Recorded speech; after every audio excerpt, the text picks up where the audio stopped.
This is Yoshino, a calm-minded boy who never wanted trouble in his life, and because he never fought back, everyone saw him as weak and cowardly. But even in that lonely world, he still had two people who made him feel alive: his best friend Mahiro and Mahiro's little sister Anka. However, one night, Yoshino's peaceful life is completely destroyed when Anka is brutally murdered inside her own house. The police call it a simple robbery. The real killer disappears without a trace, and Mahiro breaks so badly that he vanishes with only one thing left in his heart: revenge. Yoshino believes he has lost both of them forever, but when he visits Anka's grave, he suddenly discovers a truth that changes everything. Mahiro is still alive, and not only that, he has made a deal with a legendary witch, gained forbidden magic power, and now he is ready to fight the strongest sorcerers in the world just to find the monster who killed his sister. An anime begins with Yoshino, a poor, innocent boy with a kind heart, whose life flips upside down when he visits the grave of his old friend and beloved Anka. His face clearly shows that he is still carrying sadness for both of them, and right there, while the moment is already heavy, the famous FBI agent Fraulein appears. From the very beginning, the story brings in the FBI, so it is obvious that this case is not going to stay normal for long. Fraulein starts questioning him and asks him to tell her about his dear friend Mahiro and his sister Anka, because originally, all three of them were very close. Yoshino tells her that ever since Anka died, Mahiro disappeared, and according to the latest news she heard, Mahiro was killed by one of the delinquents from Konoha Middle School. Fraulein does not accept his words at all, and in one sharp move, she points a gun at him and mocks him by saying, "You really want me to believe that cheap story? Start speaking properly before this bullet enters your head." Yoshino becomes frightened and tells her, "Calm down. I swear I already told you everything I know. I don't know anything else." After Anka died, everything around us started feeling like death. The police did not investigate her death properly. They closed the case quickly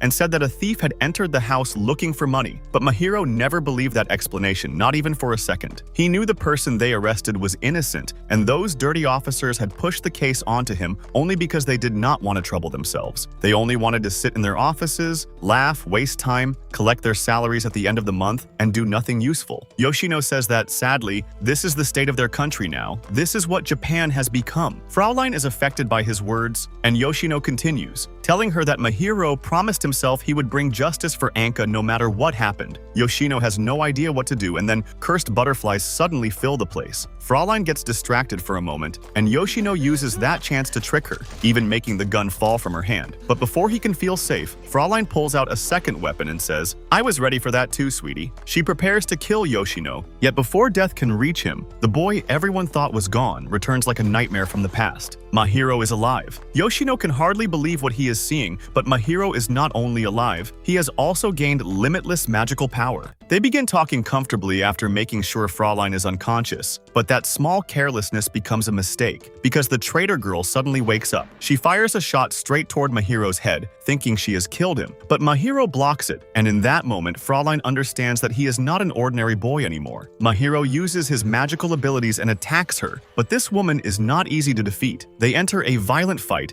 and the difference in level becomes clear very quickly. Mahiro has become terrifyingly strong, and the way he moves proves that his power is not just for show. Fraulein fires 34 bullets at once, yet Mahiro blocks every single one. Fraulein cannot believe it and starts wondering whether this is real, whether she is dreaming, or whether something impossible is happening in front of her, because nothing makes sense anymore. She loses focus for a moment, and Mahiro takes advantage of that opening. He takes Yoshino with him, and while they are going down the stairs, they see an old man lying on the ground, unable to get up. Because Yoshino has a kind heart and always wants to help people, he moves toward the man, but Mahiro immediately warns him to stay away. The man's body is already turning into metal. Yoshino is shocked because he cannot understand what kind of horrifying metalization is happening around them. Mahiro tells him, "I'll explain, but first we need to move. I'll tell you everything while we walk." Yoshino agrees, and as they pass through the city, the true scale of the disaster appears in front of them, because the people in the streets have all turned into metal. Mahiro explains that this metalization is not an infectious disease and not something sent by God either. It is an artificial disease created by an evil sorcerer named Simon Farmalian. This man is not a normal sorcerer. He is a cursed sorcerer whose goal is to destroy the world and turn it into a place where only humans can live. Yoshino is completely shaken after hearing this and asks why they are doing all of this and who can possibly stop them. Mahiro says they are trying to release a being whose seal should never be broken, and once they gather enough energy from the souls of Japan's citizens, they will move to other countries and make them fall one by one. In simple words, if Japan falls, the whole world will follow, and the only person who can stop these metal-obsessed sorcerers sorcerers is one witch, Kusaribe Hikari, the strongest witch in history. Because Hikari had a kind heart, her brother Simon, the leader of the desert group and the creator of the metalization disease, exiled her to a sky island far away from human eyes, and he sealed the island so she could not even wave at any passing ship and escape. He did all of this to his own sister for the sake of his filthy goals. Hikari speaks to Mahiro and tells him to stop acting spoiled, and then a strange sound comes from somewhere far away in the middle of the ocean.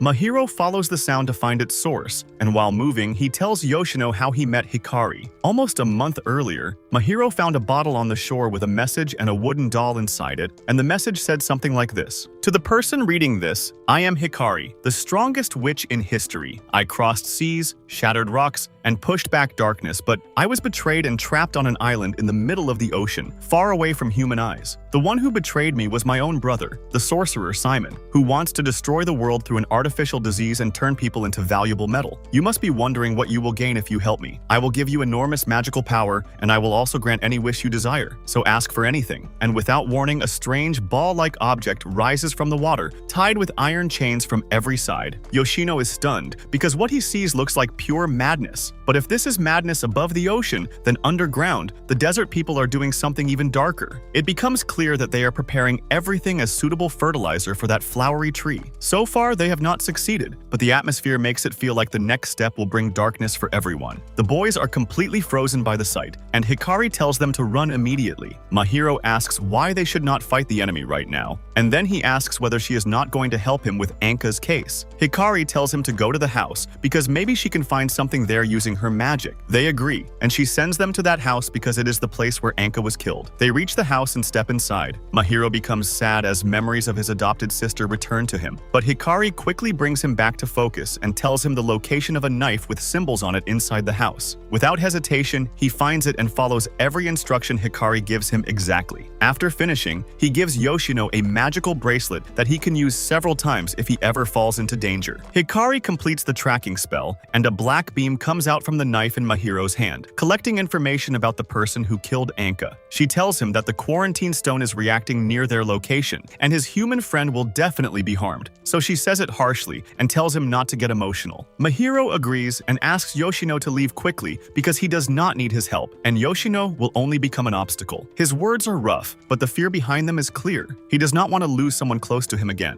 Yoshino refuses to leave and says, "I'm staying with you, I'm not abandoning you." Mahiro shouts, "You don't have to help me. Take the dolls with you and take this spell too. It will protect you from the black iron disease, and you can also use it to defend yourself. Just imagine the shape you need, and it will appear in your hand." Yoshino tells him, "Thank you, but when are you coming back to your normal life?" Mahiro says, "The old Mahiro is already dead. That weak kid is gone, and a wild monster has taken his place. I became the hero who will help Hikari save the world, and when I find the bastard who killed my sister, I will tear him apart." Yoshino says, "Stay strong, I trust you." Mahiro tells him, "That's enough. I'm leaving now. Goodbye? Need anything?" But before Yoshino can answer, that damn girl Fraulein appears there. She orders him to freeze and tells him to confess where they performed the magic. Yoshino warns her to stay away before he hurts her and makes her regret it. He tricks her and escapes, then hides inside the school, and the moment he arrives, he sees his friends turning into metal because of the new curse. He thinks he has finally escaped Fraulein, but she is still after him and refuses to leave him alone. She reaches the school and searches for him, and to find his location, she activates something that releases a huge amount of smoke. Yoshino cannot breathe, so he leaves his hiding place and runs, and that is exactly what Fraulein wanted. On the other side, Mahiro keeps walking after finishing everything, but the path ahead is no longer free. He thought helping Hikari might let him move forward, yet the enemies were already waiting for him. Spearmaster Natsumura from the Kusarib clan appears, and that is the same clan Hikari belongs to. Hikari immediately warns Mahiro and tells him to run because he cannot defeat this opponent. Mahiro says, "Run from him? I'll bring the knight down on his head." He attacks, but Natsumura dodges with unbelievable speed. After testing Mahiro more than once, Natsumura confirms that Mahiro received his magic from Hikari, and he reports everything to Lord Simon, saying, "Yes, sir, this is the human who made a contract with your sister Hikari." Simon orders him to capture Mahiro without killing him, and Natsumura replies, "With pleasure." The danger around Mahiro deepens, and it feels like this night may decide his fate. At the same time, Fraulein wears a mask and searches for Yoshino through the smoke, but she has no idea how much pressure can change even a calm boy. Yoshino Yoshino rushes at her like a dragon, pins her against the wall, and snatches the weapon from her hand. She tries to grab it back again, but the boy suddenly uses a magical move and throws her straight from the top of the school. And for a second, Yoshino himself cannot believe what he has just done, as if his own hands moved faster than his mind. He stands there shocked, thinking, how did I even manage to do that? That was actually insane. But Fraulein, still dangerous even after being thrown away, warns him to stay far from this mess, because if he keeps getting involved, he will be pulled into problems far bigger than him. Yoshino answers with a tired but stubborn heart. May God help me, lady, but the idea that I'll leave Mahiro alone is something you can completely forget. He's the closest friend I have in this world. And the truth is, the boy was not only attached to Mahiro because of friendship. Deep inside, he had also loved Anka, his best friend's sister, so that pain made him even more desperate to stay beside Mahiro. Meanwhile, Mahiro is still facing the spear boy, Natsumura, and that guy is beating him so badly that Mahiro looks like he has been crushed from every side. He cannot defeat him no matter what he tries, but will Mahiro give up here? Not even close. He strikes Natsumura with every bit of power he has, yet the spear boy stands like solid stone, barely affected by anything. Mahiro realizes he cannot handle him head-on, so he hides in a nearby place and contacts Hikari, blaming her for not warning him properly. He tells her, "This guy is way too strong. I can't do anything against him." Hikari scolds him and says, "I already told you not to fight him, you reckless idiot. You should have listened. What did you expect? He's a real sorcerer, not someone like you. You only have simple talismans that let you borrow magic." Mahiro admits that he feels helpless and weak in a way he has never felt before, and he does not know how to deal with a brutal monster like this. He becomes hungry from exhaustion,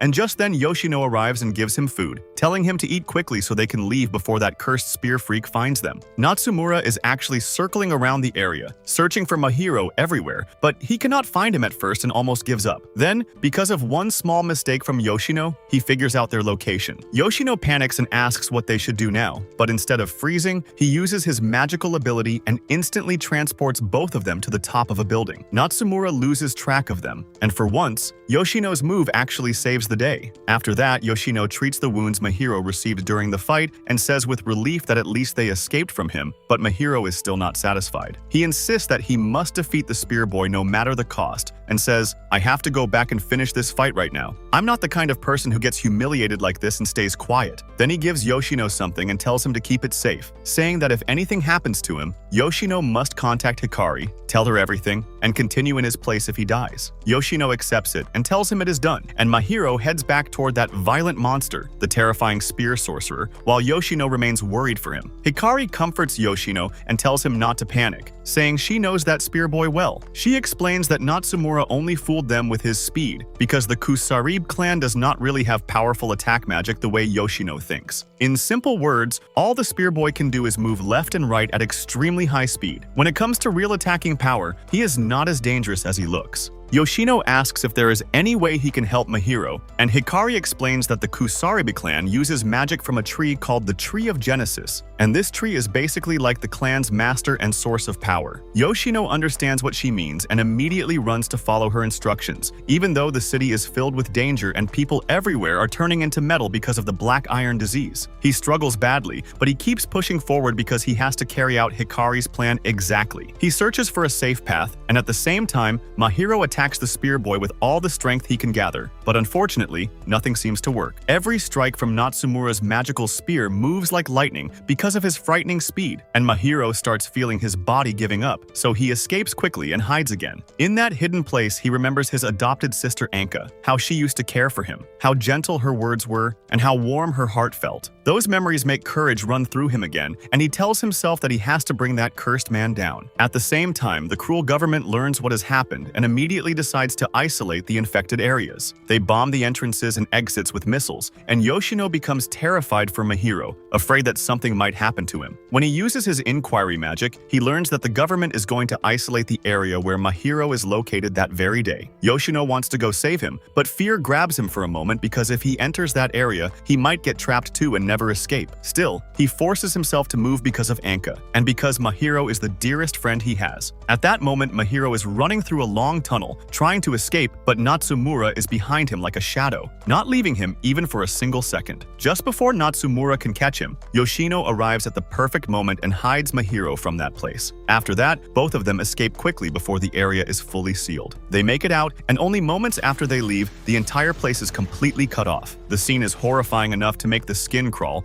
as missiles strike the area and separate it from the outside world. Now, even if some people inside still have not turned into metal, they will die anyway because of what the authorities have done. What a cruel world. Mahiro is stunned by what just happened, and says that if this is how things are, then the governments are no different from Simon's clan, because both sides hurt ordinary people and give no value to their lives. Yoshino explains that the government is doing this to block communication and stop people from learning about the new disease, but the real question is, how long can they hide this from the world? How long will they behave like animals who only care about their own interest? Yoshino is deeply affected as he tells Mahiro that he used his magic to reach him at the right moment before the whole area was blown apart by missiles. Mahiro thanks him and says he is truly smart and really saved his life. Then he adds that Yoshino is not just like a friend to him, he is like a brother. At the same time, the Spear Boy contacts Lord Simon and apologizes for his failure, saying he could not catch Mahiro and that he escaped from him at the last moment. Simon tells him it does not matter, because they will keep chasing them no matter what happens, and the most important thing is to figure out how Hikari managed to contact them while she is supposed to be trapped on an isolated island far away from human eyes. The Spear Boy agrees but reminds him not to forget that Hikari is extremely smart, almost the best among them. Their conversation ends there, and by then, the boys have reached a deserted place after a long and painful journey. Yoshino says it has been a long time since they went to isolated places like this back in their school days, and Mahiro agrees. It turns out those troublemakers used to come to places like this every Thursday after school with their girlfriends, though there is no need to go too deep into that. After a while, they notice butterflies connected to the enemy and the disease, so Yoshino goes to warn the people nearby, telling them to leave the place immediately, because if they stay, the curse will infect them, and they will turn into metal. Of course, the people do not believe him. They think he is just making things up, and they refuse to take him seriously. He keeps begging them, but they call him crazy and say he is lost in his own imagination. Mahiro tells him that this was obviously going to happen, because no one will believe him even if he is telling the truth. He asks Yoshino how he expects to deal with people like this with kindness when, in their eyes, he is just some foolish kid. Yoshino finally accepts that Mahiro is right. Then, by a strange turn of luck, rain begins to fall, and the weather that was extremely hot suddenly becomes freezing cold. The clouds pour down like waterfalls, and the boys notice an old building nearby, so they go inside and sit there until the weather calms down a little. Since they find no living person inside, they make themselves comfortable, as if the place belongs to them. It seems the people who owned that place have also died, sadly. The boys decide to live there for the moment, taking a bath, preparing breakfast, and trying to breathe a little after all the chaos.